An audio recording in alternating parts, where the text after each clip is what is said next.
we're gonna change it up this morning since it's a Lost Media episode and it's Thomas Tank Kitchen. We're gonna do black and white for right now. Yeah, guys, black and white today. We'll be back in color later when we do Beastars, but right now, this is gonna be about an hour, so let's see it. I have not seen this yet, so I do not know what's on here. So here we go. Loyal patrons, pledge today and you can participate in resources from Unlucky Tug. Channel next. Link in the description. I might give you guys the, I don't know yet. Link is from Lost Media. Yeah, so here we go. Source is Unlucky. Of media Source Unlucky Tug. Projects that at one time were easily attainable, and as time went on, weren't preserved because they were either never completed, taped over, or intentionally destroyed. And there is always a story why. Thomas the Tank. Like, I know there's I know there's a lost episode of Arthur that only did one episode. I know that, but the episode is missing, but yeah. Engine is no stranger to Lost Media. Throughout the entirety of the franchise's run, even as far back as the early years of the books, there have been articles lost to time. And with that crazy recent leak of all those Season 5 rushes with all the outtakes and bloopers from that season, link in the description for those who haven't seen all of this crazy footage yet, what better time than now to cover elusive Thomas content we never saw? I'm going to go over some of the most elusive of the Lost Media from Thomas's 77-year run, some of which you're probably familiar with, and maybe some you haven't even heard about yet. I am definitely not the first person to cover Thomas Lost Media. Several other YouTubers have made...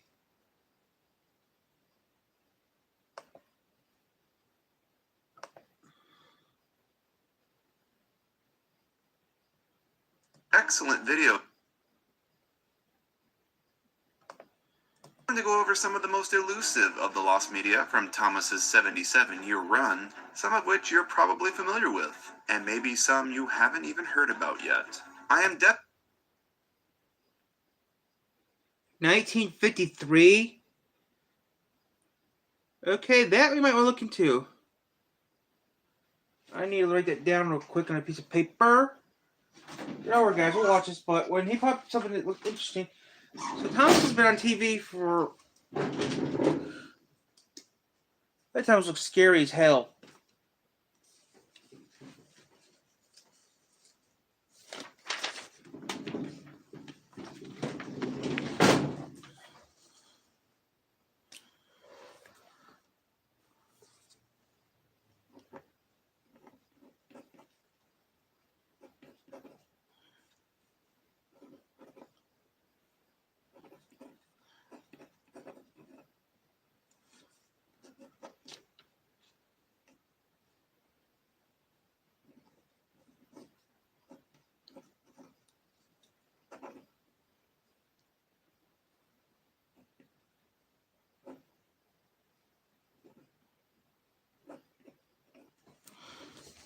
I'll look at that later. Maybe I'll do another video on this in a little bit. I'm definitely not the first person to cover Thomas Lost Media. Several other YouTubers have made excellent videos on the topic, some of which go way further into detail than I ever could. So some of the stuff I'm going to cover here is definitely not new territory, but I think it's all interesting nonetheless, and seems wrong not to include. So, disclaimer, this is a Lost Media list video, so I'm only going to be covering items that either still exist and are out there, or existed at one point. As much as I would love to talk about things like cancelled characters like Little Giant, or how Hero of the Rails was originally intended to be made with models, I can't include them because they never happened, so they are technically not lost. No matter how hard we search, we'll never find a photo of a hero prop.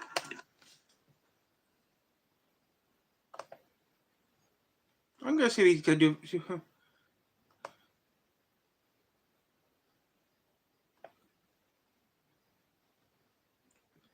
I'll look that up later, but yeah, that looks like something. I mean, I don't have the type of technology like this guy does, so I can't do this stuff.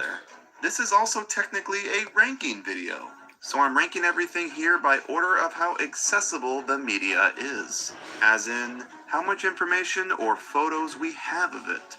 The more elusive, unknown, and out of grasp it is, the higher on the list it will rank. So without further ado, let's dive in.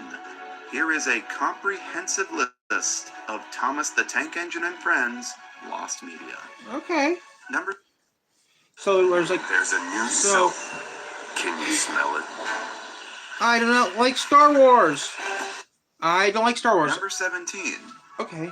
The original cut of Thomas and the Magic Railroad. This is easily the least lost media on this list, because we have it now. It's on the DVDs. internet. Clips are everywhere. Movies were If 20 you years look hard old. enough, you can find the whole movie. Thomas and the Magic Railroad was Thomas's first big venture to the silver screen, back in 2000. Mm-hmm. We all know this movie, we've all seen it, and we've all argued about it to the end of time. The movie had a poor reception, and it sort of doomed the future of the TV series. And it's always been a point of discussion for fans because of its insanely horrendous production history. Director Britt Allcroft had a very different vision for the movie. She wanted to tell a story more about the relationship of a jaded old man and his granddaughter with Thomas in it, more so than a story about Thomas. That, of course, did not go over well with investors and also the test person that invented the audiences cartoon. who wanted more Thomas. The main villain of the movie was also not everyone's favorite Diesel 10, but a psychopathic human named P.T. Boomer, played by Doug Lennox. He tested very poorly with audiences, who claimed he was too scary, and his scenes were thus cut from the movie altogether. It's been known forever that the original cut of the movie was very different than the one we got, with so much removed to lighten the tone and speed up the pacing. With all this knowledge of a different movie out there, fans have speculated for years what this mystery original cut was like. Well, in 2020, in the lead-up to the movie's 20th anniversary Blu-ray release, the rough cut leaked online. The full, unedited 2-hour something long cut of the movie, with all the removed scenes intact. I really don't have much to say about this cut other than I don't think it's very good. I think it's a neat novelty just to get a better idea of what Britt's original vision for the movie was. And I understand it's a rough cut, as in, it's not fully completed or edited, but it's way too long, it's drawn out, there's way too many corny scenes with the humans, and P.T. Boomer is an utterly pointless character that takes up too much time away from the main plot. I am not the biggest fan of Magic Railroad, but I wholeheartedly think the final theatrical cut is the superior version, and all the edits that they ended up making were wise ones. I have talked about before that I want to do a full analysis video of this movie one day, and I'll go more into the detail on all this stuff then, whenever that happens. But as for now, the rough cut of Magic Railroad is definitely the least lost of all the lost media on this list. Number 16. The Sir John Gielgud narrations. The original Railway series books have had several audiobook narrators over the years, including Johnny Morris, Willie Rushton, Ooh. Ted Robbins, Michael Angelos, Ooh. and even Reverend Wilbert No Aubrey way. himself. Those would be hard to One of find. the lesser-known narrators is Sir John Gielgud, who narrated the first 12 books for BBC Radio 1. Thomas was a tank engine who lived at a big station. He had 6 small wheels, a short stumpy funnel, a short stumpy boiler, and a short stumpy dome. Sir John's narrations were played only on the radio, and were never given a proper home release, so it's not really a that shock if sucks. you've never heard of him. Sir John passed in 2000, and in honor of his passing, several of his narrations were pulled out of the archive and played on public radio. Wow. In 2020, 26 of the narrations surfaced online, and thankfully have all been posted by the Thomas and Friends Audio Archives channel. These narrations are technically not lost, per se, as they are available for public hearing in the British Library of London. All you have to do is somehow get yourself to London to hear them. I Too personally far. really like Sir John's narrations. He talked a bit too fast for my liking, Oh, like but he me. brought a graver, more theatrical tone to the stories that the other narrators didn't. I also really like him because of this ad-libbed line in the final story he narrated. So they followed to the big station at the end of the line where all the engines had gone. The fat controller, whose name was Derek, was waiting for them there. Derek. I don't know why he decided to call the then nameless fat controller Derek, but I think it's funny. He thinks Sir John was just having a laugh in the recording studio, and threw it in just to see what he could get away with. Number 15. The Cut Season 21 Episodes. This marks a very interesting time in Thomas's recent history. I don't think I watched this. 2017 was a really I'll tell you, guys, I never watched the anime series that much. I mostly watched the model series. Year to be a Thomas fan, starting out so strong with the final episodes of season 20, then being alienated by the bizarre antics of Journey Beyond Sodor, then being utterly confused and upset about talks of a soft reboot in the coming year, where Thomas would travel the world and Edward and Henry would be written out, only to have all that confirmed true by season 21, which finished the year off. Season 21 ended abruptly, with its final episode writing Edward off the main cast, and ending with a scene that flat out said big change was on the horizon. I wonder who will be joining us here at Titmuth Sheds. But that's a story for another day. Man, this year sucked.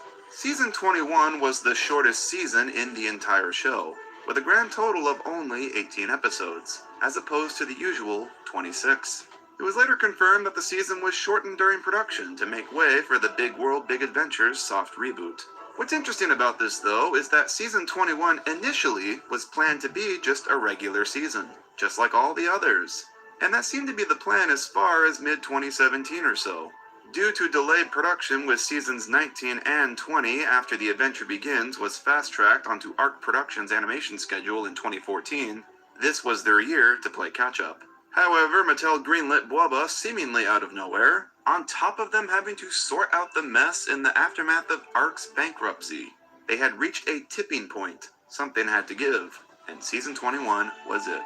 The team had to scramble to make the season work with the coming changes, and as a result, 8 of the 26 planned episodes were just cut so they could move on to Bwubba. There wasn't enough time to complete a whole season, so what they had of season 21 was churned out, and they moved on. It's led many fans to wonder what exactly was the plan for season 21 originally. What were those cancelled episodes about? Well, as series producer Ian McHugh told a fan in an email, 5 of the cancelled episode scripts ended up being reused in later seasons. These episodes included 2 Rebecca-centric stories, Confusion Without Delay and Chucklesome Trucks, which confirmed Rebecca was meant to be in that season and thus was the reason why they wrote Edward out. Oliver's Spear of Fireworks, which was reworked to be about Samson instead. Major loss there. Thomas's Animal Arc, which just became a season 22 episode. And The Unfriendly Elephant, which was reworked to be about Nia. 3 unknown episodes remain. SIF confirmed a while back that there would be an episode covering Rosie's makeover this season, and explaining her new job as a shunter at Vickerstown. Well, this never happened, so this was likely one of the 3 missing episodes. It very possibly could have been the original plot of The Unfriendly Elephant. I put this low on the list because we have technically seen some of these lost episodes, just rewritten. Though I would love to see the scripts for those planned 8 as they were, just to give us a greater idea of how this all was originally supposed to play out. Like, I'd love to know how they were going to use Rebecca. Perhaps she would have actually been a good character since they wouldn't have had to rush her introduction and all. Season 21 was, in my opinion, the last true Thomas and Friends season before everything shit the bed in 2018. Number 14, The Missing Coach. Well, this is definitely one everyone has heard about before. The elusive cancelled episode of Season 2, The Missing Coach. Or as confirmed by Tom's Props on Twitter, Hello Twins. It doesn't have the same ring to it. Cancelled episodes are not uncommon in Thomas. Many stories the crew planned to adapt were scrapped in early production, such as Gordon Goes Foreign, which they considered twice and was cut both times. The Missing Coach is an anomaly though, as it's the only episode to have gotten so far into production to have the majority of it filmed, only to be thrown onto the cutting room floor in the 11th hour. This was intended to be the first episode of the 3-part Donald and Douglas plot arc in Season 2, I've seen this following one. the order of the stories in their original book. However, series creator Britt Allcroft decided at the last minute that the story was too confusing for kids and removed it from the lineup. Donald and Douglas's debuts were then squeezed into the episode Brakeman, turning their 3-parter into a 2-parter instead. There is much speculation about what episode was filmed to fill the Missing Coach's slot. The current consensus is that Better Late Than Ever was the replacement. Fans had known about this elusive missing episode for ages ever since it was first mentioned by David Mitton himself in his 2008 interview with SIF, and some photos from the episode have appeared in publicity material. In late 2020 or so, more photos from the episode leaked online, revealing a lot more of how details of the story were meant to go down. Other than the opening shot being repurposed for Saved from Scrap, and Donald and Douglas's debut shots being worked into Breakvan, no footage from the episode has ever surfaced, which has inspired many fans to try and reconstruct the episode on their own. It is believed that some of, if not all, the footage does still exist, as the original film of the clips used in Saved from Scrap and Breakvan would have had to been dug out and rescanned for the remastered versions of the episodes. This film, whatever remains of it, would be somewhere deep in Mattel's archives, but until someone on the Thomas crew digs it out for the public to see, we can only speculate. Number 13. The proper Season 7 US dub. Season 7 is a weird anomaly of a season in the US. This was the last of the classic seasons of the show, the last directed by David Mitton, the last to use the original theme song, and the last to use score composed by Mike O'Donnell and Junior Campbell. Hit Entertainment bought out Goulet Entertainment in 2002, during Season 7's production, and they had big plans for Thomas. Season 7 aired in 2003 in the UK, as it was intended. However, Season 6 was still completing its release in the US that year. In 2004, Hit Entertainment had totally rebranded the show with the release of Season 8, complete with a new intro, new score, and new format. This, of course, was a big push, and it took priority over getting all of Season 7 out in the US. Season 7 was sort of swept under the rug over here while Season 8 aired, but it was released officially later on. The episodes aired on TV in half-hour blocks between Season 8 episodes, and they were totally redone to fit the new format. They were redubbed by the new narrator, Michael Brandon, and given an all-new score by Robert Hartshorn. These versions of the episodes were what they released on home media, and the original intended versions with the original score never surfaced here. We never got a proper release of Season 7 in the US. However, we did get a glimpse of what a proper Season 7 US release would have been like. In 2004, the last 3 Season 6 episodes were released on a DVD called Thomas and the Jet Engine and Other Stories. Never seen that one. They needed to fill the DVD with 3 more episodes, so they threw 3 random Season 7 ones on there, complete with the new narration by Michael Brandon. But as the Season 6 episodes used the original Mike and Junior score, the 3 Season 7 episodes did as well, giving us the only ever time we've heard Michael Brandon's voiceover on top of score by Mike and Junior. A self-made American superstar, Jake Paul, versus Hasim Rahman Jr. Jake Paul's an asshole. Superstar Amanda Serrano. Jake Paul's an ass. The engines are happy to show vacationers the wonderful sights to be seen. But this year, there was a problem. It is believed that all the episodes do exist in this format, somewhere deep in Mattel's archive. I mean, it makes sense. It is basically just the narrator audio over the dubbing tracks, after all. Many fans, including myself, have tried to isolate Brandon's audio and put it over dubbing tracks to make proper dubs. Some turning out better than others. Number 12. The cancelled Chris Audrey book treatments. Christopher Audrey took up his father's mantle in 1983 and continued the Railway series, adding 16 more volumes to the series. He rather famously had much bigger plans for the series, with many more ideas for books in mind, but was continually hindered by the publishers who wanted him to write books only focused on Thomas, or a new character that they could market. This is especially evident in the abundance of his books that pointlessly have Thomas in the title, when he contributes very little to the book's plot, especially the later ones. Chris talks about his frustrations with the publishers and Hit Entertainment in the Thomas the Tank Engine Man biography, and Sodor Reading Between the Lines, where he talks about some of the ideas that never came to be. The most famous of his forgotten ideas is the book Barry the Rescue Engine, focused on an engine called Barry, which would have been a 2MT tender engine saved from Barry Island scrapyard and comes to work on the island of Sodor. He also mentions other Skarloey books, which of course never happened. The infamous Austerity engine, mentioned in Wilbert's book. By the end of his stay, the Fat Controller knew that an engine like Wilbert was exactly what he needed. Is also never touched on again, which we can only speculate would have also been a topic that Chris would have used later. Chris definitely made notes of all his book treatments, and even allegedly read some of these original stories out loud at events. A full recording of all his notes for book treatments have never been made public. While I personally don't think Chris was a great writer, I do feel pretty bad for the guy.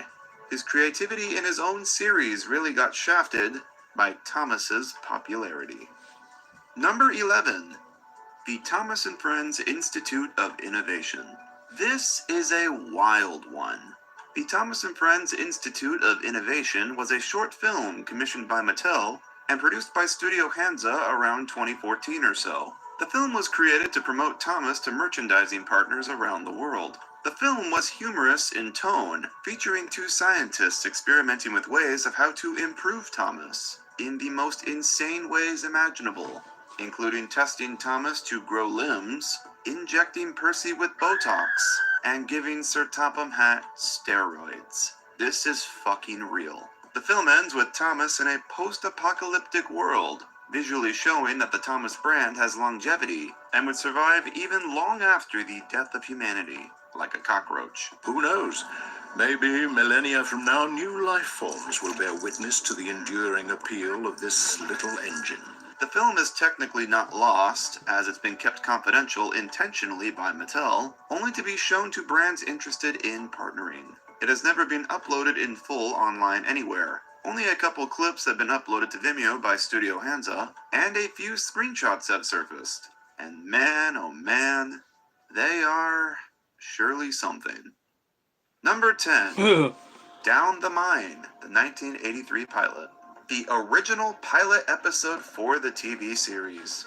After getting the green light to adapt Wilbur Awdry's Railway series into a television show, creator Brett Allcroft teamed up with Clearwater Features to create a pilot pitch. They tested different mediums to make the series, and settled on real models on sets. They opted to adapt the story Down the Mine, and two model engines were built for it, Thomas and Gordon, who both look very different to their later selves. The episode was completed in 1983 and was used to pitch the show to investors. Obviously, it was a successful pilot, as a whole first season was greenlit that year. Down the Mine became the 25th episode of the season 1 lineup and was refilmed entirely with the later models and props to be consistent. The original pilot, however, has never seen the light of day, as it has never been shown publicly. However, parts of it did. Some shots from it were repurposed for the later final cut of the episode, including these close-up shots of Sir Topham Hatt, this one close-up of Annie, and famously this shot of Thomas departing Knapford. If you look closely, you'll notice Thomas is a totally different prop here than his final one. Like the missing coach, the footage for the pilot is believed to still exist, as they would have had to rescan the shots that were repurposed in the final episode for the remastered version. And just like the missing coach, that footage would be deep in storage in Mattel's archive. While we know really nothing of how the pilot would have played out, Brett wouldn't have. Wouldn't Brett have a copy? Wouldn't Brett have a copy? Wouldn't Brett have a copy too? Since she was the original creator of it. You would think there'd be at least two copies.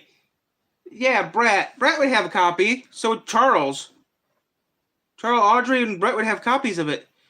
Brett would. It wouldn't be all in Mattel's archives. It'd be in Brett's. It'd be in Hit Entertainment's or Brett's archives too, wouldn't it be? In Brett's, because she invented the show.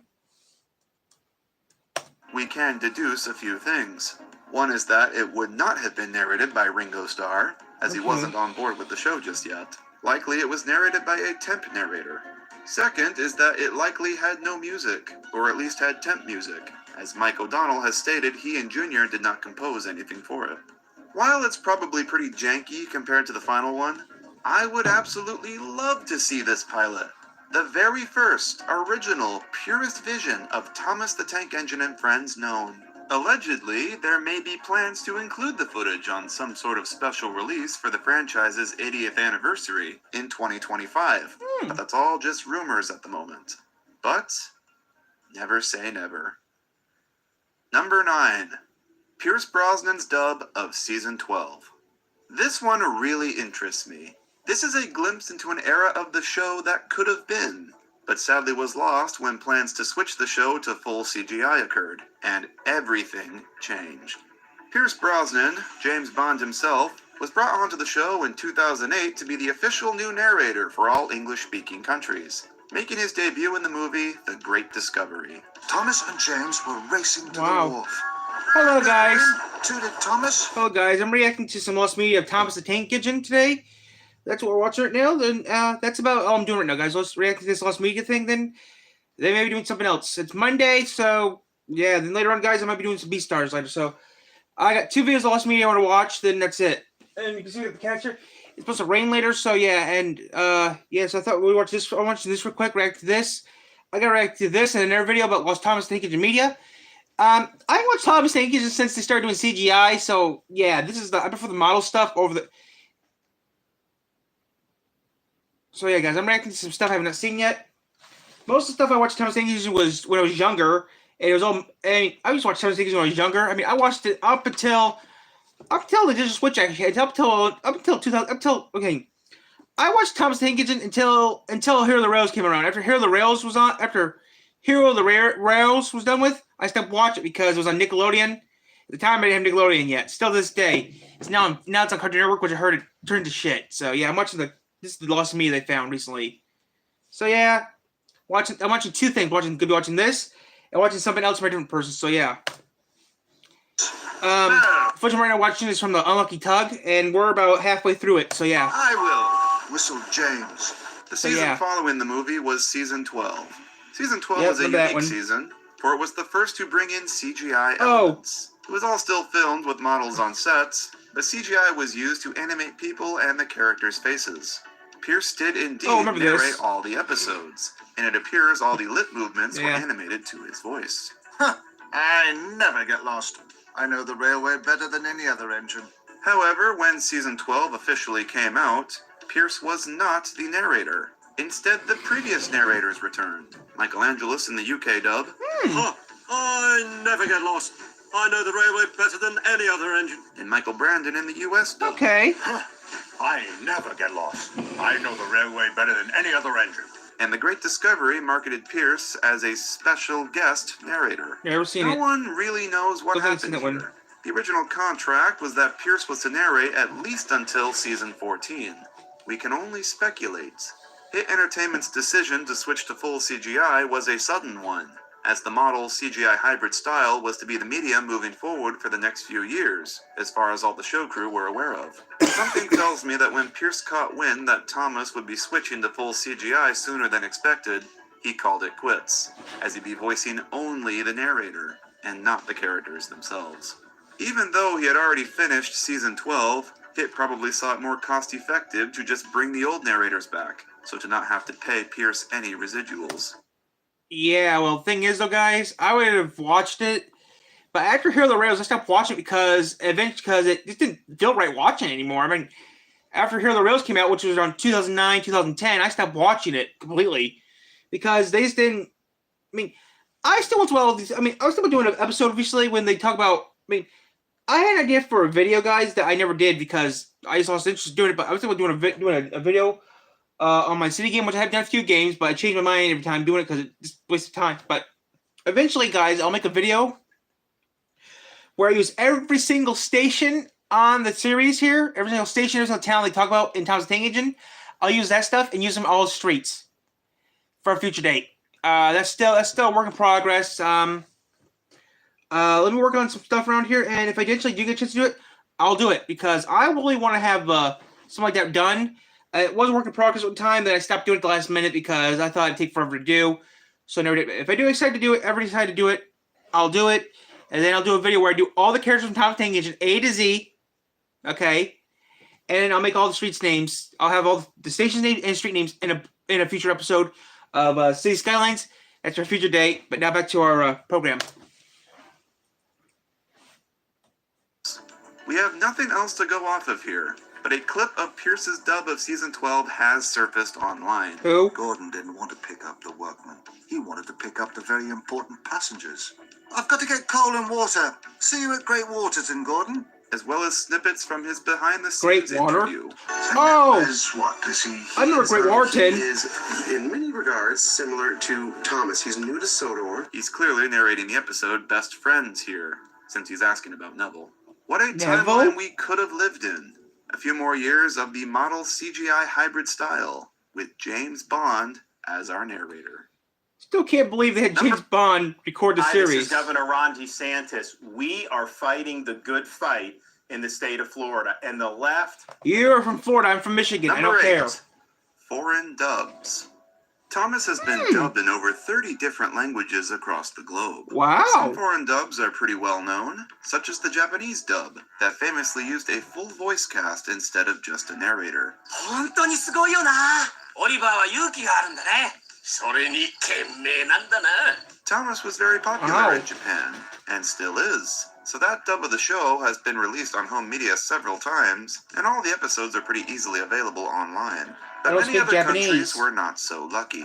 In countries where Thomas wasn't popular, they saw little to no home media releases, and thus those dubs were never preserved by fans. I can't go over every country with lost dubs, of course, as there are a lot of them.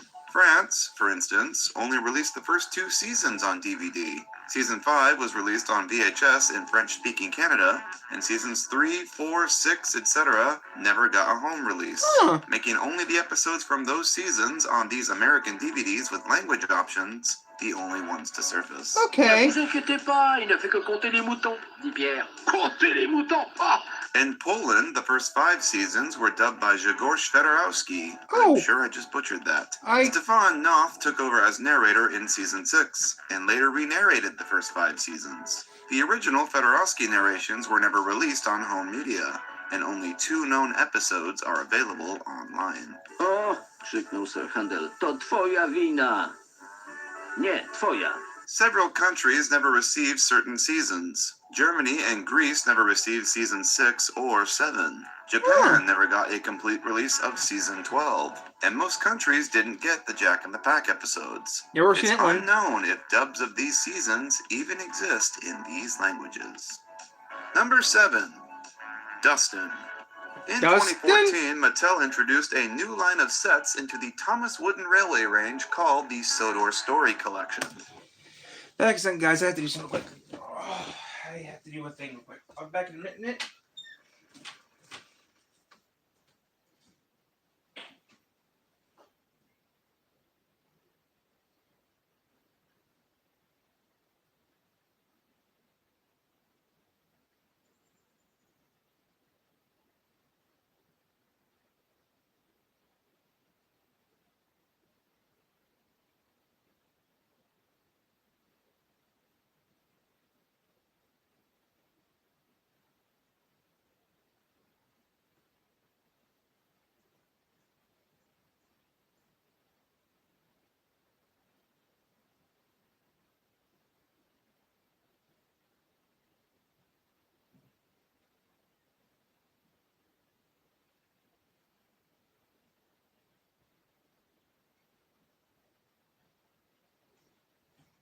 Okay. I feel better.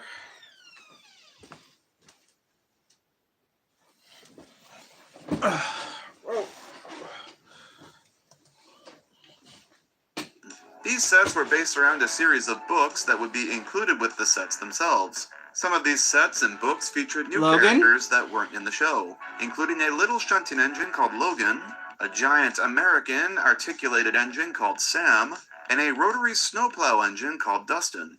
In 2015, the official Thomas YouTube channel posted shorts promoting these new characters, featuring full CGI models and footage to give the illusion to... Wait, Sam's a... No way!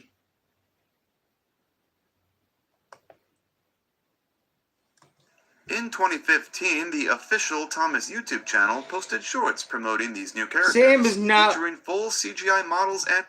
Oh, wow. Okay. Sam is a big boy. Actually, no, he's not. Sam is a big boy. Well, actually, big boys have... Sam has... No, big boys actually have 4 wheels, but he has 6 on each side. So he's classified as a big boy still. He has big boy. So Sam's classified as a big boy or like old mod.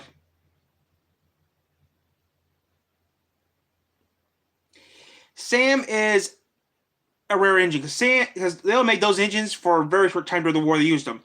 Now, those trains took a lot of coal and lots of water. Those big boy. If you ever seen a big type in Union Pacific big boy on online, you'll see that what I'm talking about.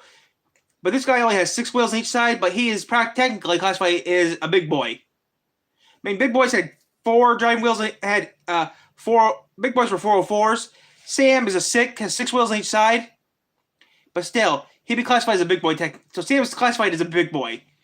Well, again, big boys took up so much water and coal that it's ridiculous. But yeah, Sam is classified as a big boy. And footage to give the illusion to kids that these characters were actually from the show. The first was of Logan, and then 2 later of Sam. Everyone expected one of Dustin too, but it never came. The Sodor Story Collection line was retired in 2016, so all marketing ceased, with a Dustin short never coming out. Many fans just believed they never made one of him. However, that's not exactly the case, as a magazine came out showcasing a whole page spotlighting Dustin and showing a full complete CGI model of him. They had indeed built a Dustin for a short that was either cancelled or simply never uploaded. If this short does indeed exist, it, like the missing coach and the Down the Mine footage, is on a hard drive somewhere in Mattel's archive. If only we could somehow get into that vault. Number 6. Or Brett has it. Gordon's Snow Machine. Let's keep on the topic of snow machines, shall we? Okay, so this is kind of a meme in the Thomas fandom at this point. In the Season 5 episode, Snow, Gordon passes Thomas with a snow machine that blows snow all over Thomas. It appears in literally 3 shots, and that's it. It never reappears in any other season, and was likely lost or broken during the shipping of all the props to Canada for production of Thomas and the Magic Railroad. What's elusive about this is that you never see the machine clearly in any shot, as it's blocked by snow. You never see its front or its chassis. This one photo here is the best shot we have of it, and it's totally obscured.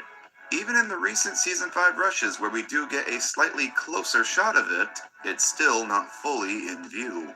In the many waves of reference and ruler photos of Thomas props surfacing online, everyone always hopes that one day, ruler shots of the snow machine will surface, and it just seemingly never does. Interestingly, Learning Curve planned to make a toy of it in the wooden railway line in 2006. A single prototype was made before the item was cancelled. Now, Thomas toys getting cancelled is nothing new in this franchise, but this one is interesting because it is of a prop we have never seen in full, and it confirms they must have had ruler photos of some sort to work off of, so they must exist. The toy has a working rotary blower on the front, something that we don't see on the prop. Does the prop have a rotary blower on it? We need to know, god damn it! Number 5. The original draft of Day of the Diesels. I'm gonna be honest here. I think this is the least interesting of all the items on this list. The original draft of Day of the Diesels, one of the most boring, padded out, been there, done that, nothing Thomas movies out there, was allegedly much darker. As confirmed by then series producer Sam Barlow in an interview with SIF, the original draft of the movie featured scenes that were deemed too scary for children and had to be heavily altered at the request of Hit Entertainment. However, he doesn't give any specifics, and he had left Hit during the movie's production, so all of this is just left up to speculation. Old forgotten characters such as Splatter, Dodge, and Dennis were allegedly intended to reappear in this version of the movie. But that never happened, and were changed to new characters Paxton, Sidney, and Norman instead. There is some evidence out there that supports this original version existing.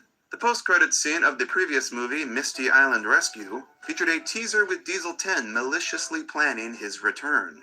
He says this line, "You'll be laughing on the other side of your boilers soon, silly schemers." And then he starts to laugh maniacally. Then you watch Day of the Diesels and he doesn't deliver on any of that. Clearly the original script went very differently. But I can't imagine it was anything too crazy. This is Sharon Miller era Thomas we're talking about here. One of the changes we can point to was Diesel 10's voice actor.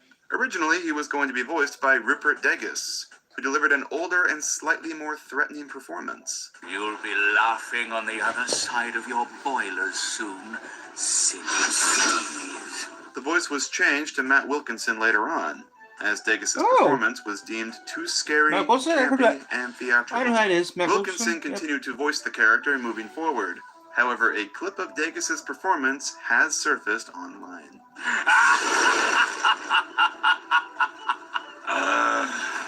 Yeah. I know who those people are. I know who both the people are. With Seen Taco some of the Bell's work warm before. breakfast quesadilla, crisp hash brown, Cinnabon delights, and a coffee. Number 4.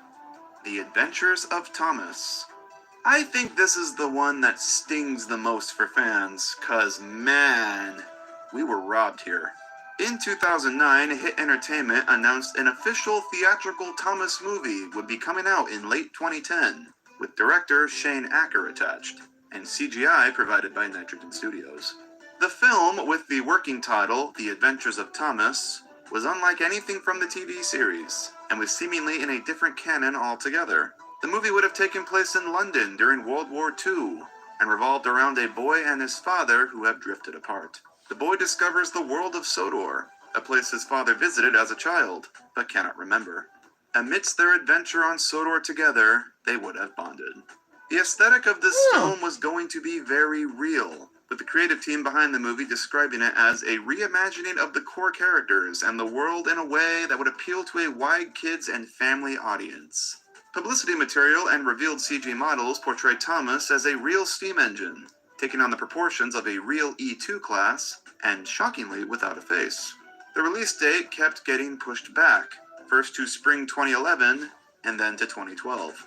Production was finally cancelled amidst the Mattel buyout in 2012. As the movie was cancelled pretty early on in its production, there of course isn't any lost movie here to be found. But there would have been storyboards, and definitely character concept art, which was completed in October 2009 according to Nitrogen's production timeline. And definitely a script, which was confirmed completed in 2010. The only production materials that have surfaced are the official teaser poster, some test renderings of the E2 model Nitrogen built for the film, and a Rip-O-Matic trailer that was spliced together to give investors a feel of the tone that they were going for, utilizing footage from other blockbuster movies including The Polar Express, Harry Potter, and The Pursuit of Happiness. While I can't say this movie would have been good or bad knowing all this information, I would definitely have liked to see how this would have affected the trajectory of the franchise following it. This had the potential to either be the greatest thing ever, or another repeat of Magic Railroad. Number 3. Mid Rose is pretty good. Jack and the Pack. Jack and the Pack, or as later referred to, Jack and the Sodor Construction Company, horribly clunky name, was an attempt at a spin-off series of Thomas the Tank Engine and Friends, taking focus away from the railway and onto a fleet of construction vehicles, affectionately known as the Pack. Jack was the main one we followed, and he was sort of the Thomas of the group. The vehicles all lived on the island of Sodor and interacted with the railway. This spin-off was planned as early as 2001, and a soft pilot was worked into Season 6 of the main show. This was a two-parter that featured the new characters, to allow audience to get to know them before the launch of their full series the next year in 2003. The Jack episodes were filmed alongside Season 7 in 2002, however, they didn't get far. In July 2002, Hit Entertainment acquired Goulet Entertainment and became the new owners of Thomas.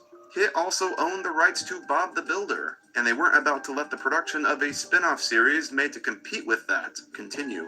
Not to mention, they saw the episodes as too expensive to continue filming. Since Hit owned both properties, they ceased production on the Jack series pretty much immediately, with only 13 of the 26 planned episodes completed. Hit Entertainment had big plans for Thomas, which turned into a full rebrand in 2004. Needless to say, the Jack episodes were sealed away in the vault, never to see the light of day. That is until 2006, when Hit decided to release all of the completed episodes on a special DVD.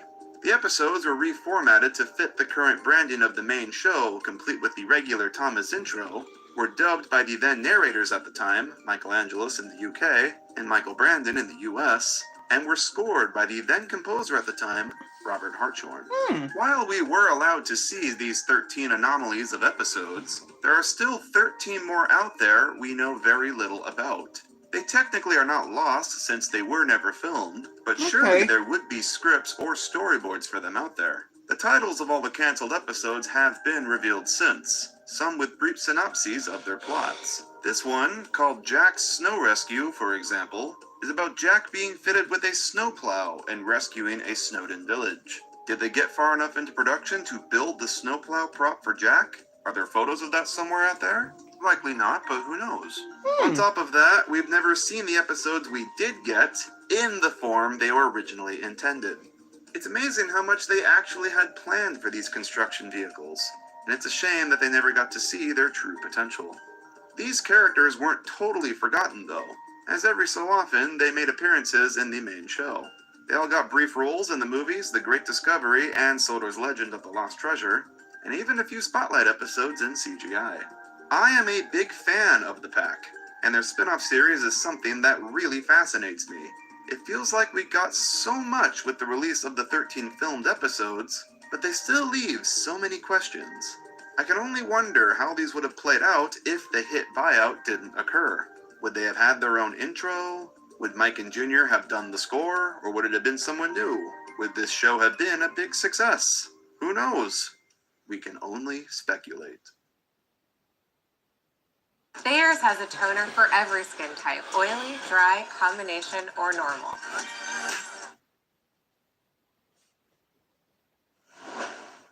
I would like to tell you a little story. Let me call you right back. Okay. About a boy. Number 2. The Sad Story of Henry, 1953. I think everyone is pretty much aware of this one too, as it's been covered by many different YouTubers. Reverend Wilbur Audrey's original Railway series books were so popular that even as far back as the 50s, there was interest in adapting them for television. In 1953, BBC made the first ever attempt at making a Railway series TV show. Which I'm ready to make it. Similarly to the later show we all know and love, it was made with models on sets, but with tiny 00 gauge ones. They used 3 Meccano Duchess of Atholl models and a tank engine, which were modified to resemble the characters. The first story they chose to adapt was The Sad Story of Henry. The program was live, and thus was narrated live by radio show host Julia Lang. This pilot was a total disaster. A train derailed on camera, messing everything up. And since it was live, a hand was seen on camera re-railing the engine, destroying the illusion. Lang had to scramble to ad-lib the script to suit what was happening on screen. It was an absolute embarrassment in Wilbert's eyes. He described it as a matter of almost national concern in this letter he wrote talking about the program. It made him hesitant on a TV adaptation of his books ever happening again. But he did lighten up over time, of course. Needless to say, the episode did not go over well. And the second episode, and later the whole series, was quickly canceled. BBC would often tape over old programs back during this time due to lack of space, so it is believed this pilot was taped over and is thus lost to time. The only evidence we have of it existing are news articles posting rather negative reviews of the program. This letter written by Audrey himself talking about the program, which was up for sale recently at an auction, and some information on the production in the Thomas the Tank Engine Man biography book by Brian Sibley. This is something I'd love to see just for the novelty of it. Some YouTubers have done excellent recreations of this production. They really give a good idea of how this would have went down. A real shame that no photos of the modified models exist either. I'd love to see how they managed to turn a Meccano Duchess into James or Edward. I would too. And number 1. Thomas the Tank Engine by Andrew Lloyd Webber. This is, in my opinion, the most... Andrew Lloyd Webber. He did Phantom of the Opera, if I'm right, he did Phantom of the Opera. Most elusive piece of Lost Thomas media on this list, as we know so very little about it. Brett Allcroft's adaptation of the Railway series, Thomas the Tank Engine and Friends, was in fact the 3rd attempt at adapting the books for TV. We know the story of the 1953 attempt. Wilbur Audrey was not pleased with it, and due to negative media attention, that series was cancelled. Despite it backfiring, the interest in trying again was still there. This second attempt is very unknown. The series, called simply Thomas the Tank Engine, was put forward by no other than famous musical writer Andrew Lloyd Webber, Yep, I know who that is. who had read the Railway series as a child and wanted to adapt it into a 2D animated musical TV series in a style similar to Ivor the Engine. The idea was put forward in 1973, and a pilot episode was produced in 1976, but very little came of it. Ultimately, the project was scrapped due to the US market not being interested at the time. No one knows what happened to this pilot, or if any footage of it even still exists. This is creepy. The only single known image of this series is this one of animator Brian Cosgrove working on assets for it. And that's it. That's all we got. I would love to see this thing. I can't say I'm a fan of the character designs with their giant ugly noses and all, but I can't even begin to imagine what a 2D musical version of Thomas would even be like. What the fuck is this? Oh. Andrew Lloyd Webber would go on to write his famous musical Starlight Express, which was very much influenced by the Railway series. The musical would go on to be the 9th longest running West End show in England. Well, you know what they say, third time's the charm. The third attempt, which was by Brett Allcroft in 1984, turned out to be a monumental success. And we all know the story from there. I don't know how that was they showed, but it looked like shit. It looked like crap. Okay, guys. And there you have it, folks. A comprehensive list of Thomas Lost Media. There are, of course, other minor Lost Media items out there that I didn't touch. Don't care. Okay, guys. One more part we have to watch, then we'll be done. And then I'm going to stop and have breakfast, which I know I'm never going to have, but one more thing we're going to watch real quick, and then that's it. I'm going to watch The Lost Pilot, because there was, when I started filming this earlier, there was someone actually had found the pilot, so I'm going to watch, there's a person on YouTube that showed this will be good, and he started, another YouTuber who put the pilot out, so I'm going to put the pilot in and watch the pilot. Because I'm kind of curious of what it looks like, and would I really want to watch it? I don't know. After this, then we'll take a break, and then I will have breakfast. Oh, here we go. Right here. It's like 10 minutes long, so yeah. It's less than 10 minutes long, so here we go. Like a good neighbor, State Farm is there. Like a good neighbor, I don't have State Farm. I have D&D. My insurance is D&D, which is a good insurance company. I've been with them for a long time. They only go by this beautiful piece of paradise I call my house. Fork in the road.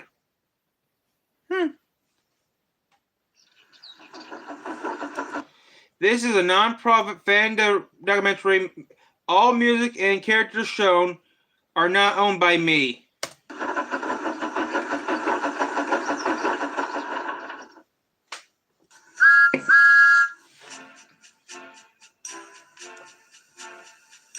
In 1945, the Reverend Wilbert Audrey released the first of the Railway series books, out of short stories that he wrote for his son Christopher in 1943 when he was sick in bed with measles, and would continue to write these stories until 1972. Then, in 1980, a woman by the name of Britt Allcroft discovered Wilbert and was immediately intrigued by his characters and stories. And with the help of director David Mitton, and with the voice talents of both Ringo Starr and George Carlin, created the first of many seasons to come of Thomas the Tank Engine and Friends.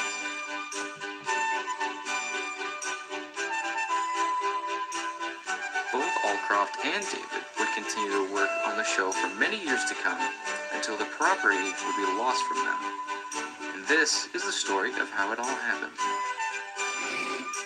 This is the history of Thomas the Tank Engine.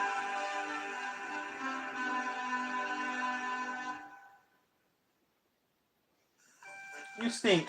Born in 1911, Wilbert Audrey grew up in the UK with his father Vere Audrey and mother Lucy Audrey, brother George, and 3 siblings from his father's previous marriage.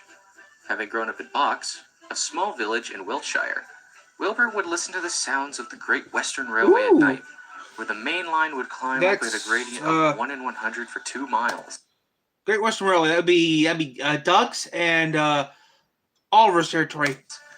There was also a banking engine that would occasionally help struggling trains up the incline.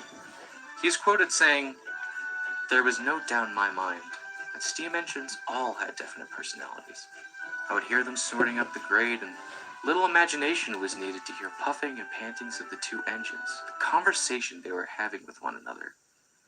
This experience as a young boy would eventually inspire the story of Edward and Gordon.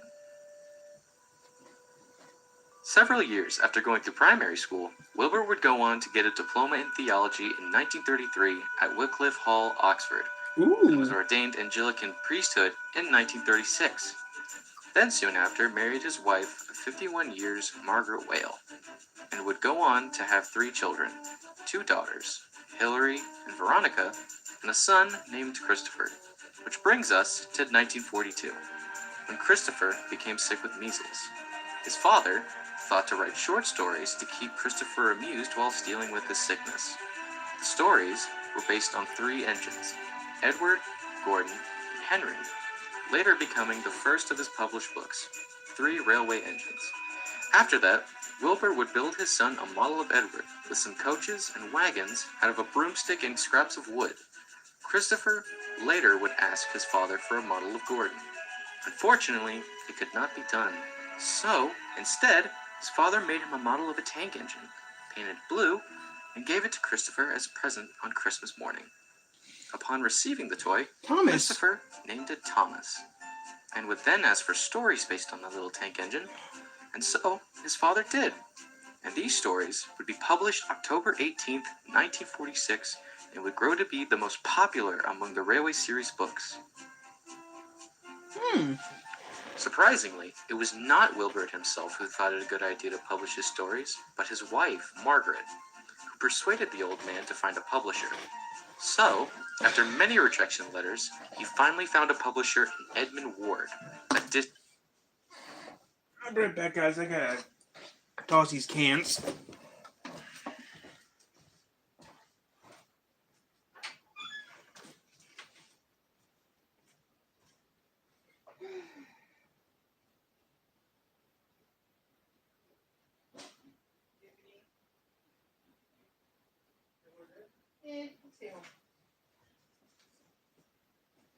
Yeah, like I said, I'm going to read B-Stars later on camera, but right now, just for a little bit longer. distant cousin of his wife, who agreed to publish this his one? stories I don't think on so. the condition that he write a happy ending to the sad story of Henry, that would see Henry be released. In this video, we're going to be taking a look at the BBC's most infamous That's what I was blooper, watching. and acclaimed musician Mr. Webber was secretly a Thomas fan this whole time. Oh, if you're new here and you love videos about lost media and obscure TV, then make sure you subscribe so you get more awesome content